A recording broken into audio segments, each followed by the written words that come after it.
त्र्यंबकेश्वर हे 12 ज्योतिर्लिंगातील एक महत्वाचे तीर्थक्षेत्र. तिथे ब्रह्म, विष्णू आणि महेश यांचे एकत्रित दर्शन भाविकांना होते.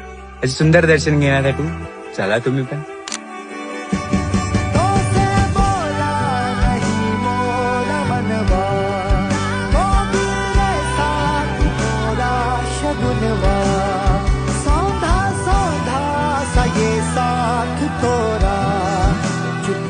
चुपके से महका दिया तोरे आगे मैं सर को झुका दूं, तोरे सपने पलक पे बिठा दूं, काला टीका मैं तोहे लगा दूं, रखियो मुझ पे